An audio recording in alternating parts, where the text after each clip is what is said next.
I'm going to do a brief demonstration here on how to pour a background for doing some wild and crazy, unpredictable portrait work.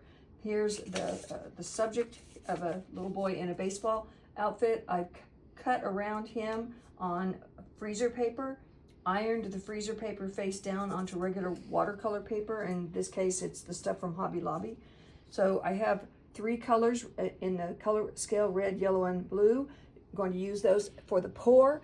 Need to have also ready your salt you can put on the background while it's still wet. You can also smush up some saran wrap on, make some different textured patterns. So the first step is to get it overall wet.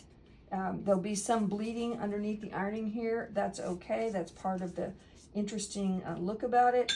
So the first thing you're going to do is just get the paper wet, the receiving paper, the watercolor paper, so that the paints move. And then you're literally just going to pour. And I happen to be using this brand of Dr. P.H. Martin's Radiant Watercolor. I have True Blue, Red, and Lemon Yellow. Those are the colors. But you can also do this with your regular watercolor paint. So, in which case you would just put a couple of dabs in there the size of a pea, and then put a little water in, mix it up. So I have my paper is damp, wet enough to do like a watercolor wash. And then I'm going to put it over my, right here. Try and contain the mess, and you literally just pour your colors randomly. And you can see that this is going to make a mess. And then you put the third color,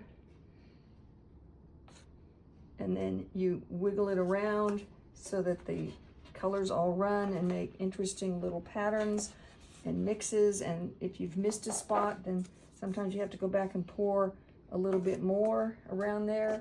Might have to direct it with your brush. You're trying to get the whole area covered.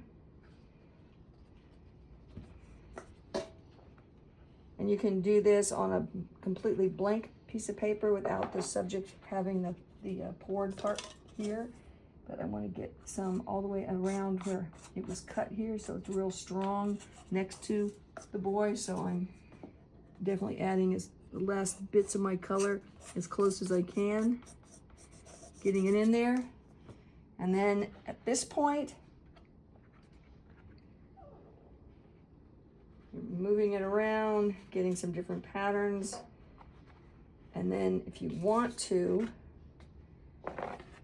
you can flatten it out a bit and put a little salt on while it's still wet. And you can also use your saran wrap and smush that down. And then once it's completely dry, then you'll pull up the masked area, and that would be where you would then work on doing your portrait. Kind of fun. Unpredictable portrait.